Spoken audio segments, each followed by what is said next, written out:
महाराष्ट्राच्या अनेक भागांना पावसानं गेले 2 ते 3 दिवस कमालीचं झोडपून काढलं, पण आजपासून पावसानं काही भागांमध्ये विश्रांती घेतली आणि लोकांनाही सुटकेचा थोडासा दिलासा मिळालाय। सगळ्यात पहिली बातमी मुंबईजवळच्या वसई परिसरामधनं। मुंबईजवळच्या वसई परिसरातला पावसाचा जोर ओसरल्यानंतर आता साचलेलं पाणी सुद्धा हळूहळू कमी होतंय, त्यामुळे मुख्य रस्त्यांवरती वाहनांची वर्दळ वाढू लागली आहे।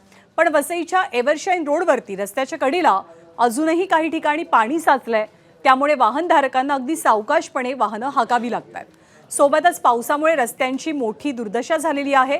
दुपारी 12:30 वाजता एव्हरशाईन रोड परिसरामध्ये कसं ट्रॅफिक जाम झालं होतं, वाहतुकीची कोंडी झाली होती, त्याची दृश्य आपण पाहतोय।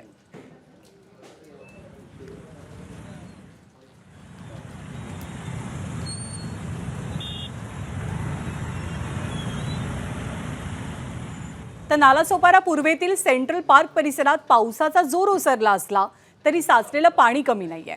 सखल भागात मोठ्या प्रमाणात पाणी साचून राहिलंय, त्यामुळे जनजीवन सुद्धा विस्कळीत झालंय। पाऊस थांबल्यानंतर सुद्धा अनेक रस्ते आणि अंतर्गत मार्ग पाण्याखाली असल्यानं नागरिकांना ये-जा करताना मोठा त्रास सहन करावा लागतोय। स्थानिक नागरिकांनी हे पाणी तातडीनं उपसून परिसर पूर्ववत करण्याची मागणी प्रशासनाकडे केली आहे।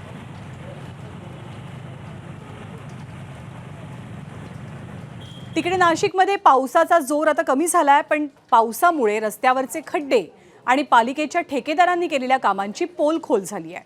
ड्रेनेजसह युटिलिटीसाठी शहरातील रस्ते मधोमध खोदले गेले होते, मात्र काम झाल्यानंतर ते व्यवस्थितपणे बुजवण्यात आले नसल्यानं हे रस्ते खचून गेलेत। जवळपास 1.5 ते 2 फुटांचे खड्डे रस्त्यावरती पडलेत आणि आता हे खड्डे बुजवावेत अशी तातडीची मागणी केली जाते।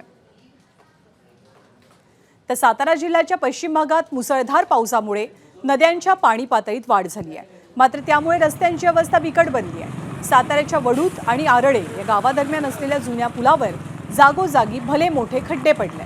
वेळोवेळी निवेदनं देऊन सुद्धा प्रशासनानं कोणतीही कारवाई केली नसल्याचं समोर आलंय, त्यामुळे प्रशासनानं तात्काळ लक्ष न दिल्यास आंदोलनाचा इशारा स्थानिकांनी दिलाय।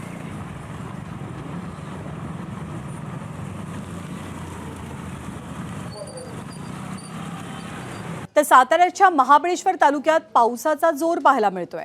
मुसळधार पावसामुळे महाबळेश्वर तापोळा रस्ता खचून गेलाय। या रस्त्याला तब्बल 30 मीटरपर्यंत भली मोठी भेग पडली आहे आणि रस्ता अनेक ठिकाणी दुभंगल्याचं चित्र दिसतंय। बांधकाम विभागाच्या अधिकाऱ्यांनी या ठिकाणची पाहणी केली। सध्या इथे एकेरी वाहतूकच सुरू आहे। तर मुसळधार पावसामुळे रत्नागिरी आणि सिंधुदुर्ग या जिल्ह्यातली धरणं ओव्हरफ्लो झाली आहेत। जिल्ह्यातील 71 धरणांपैकी 29 धरणं 100% भरली आहेत, तर इतर 5 धरणं 80%पेक्षा अधिक भरली आहेत।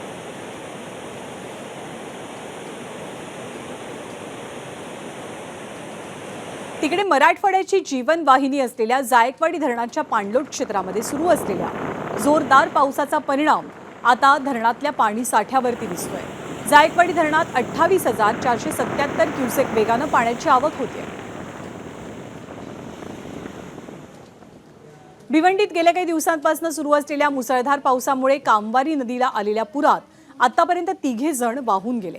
यापैकी शनिवारी नदीत बुडालेल्या 10 वर्षीय आतिफ इरफान शेख याचा मृतदेह सापडला, पण रविवारी पुराच्या प्रवाहात वाहून गेलेल्या 17 वर्षीय मोहम्मद गौस नफीस अन्सारी आणि सोमवारी बेपत्ता झालेल्या 13 वर्षीय मोहम्मद अन्सारी याचा अद्यापही शोध लागलेला नाहीये।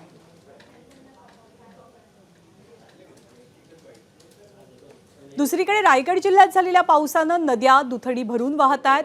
पेण तालुक्यातील अनेक भाग जलमय झालेत। मुंबई गोवा महामार्गावरच्या खारपाडा येथील पाताळगंगा नदीतनं गॅस सिलेंडर वाहत येतानाचं चित्र पाहायला मिळालं।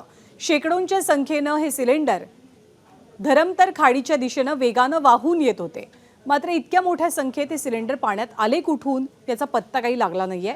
अनेकांनी हे सिलेंडर बाहेर काढून आपापल्या घरी न्यायला पसंती दिली।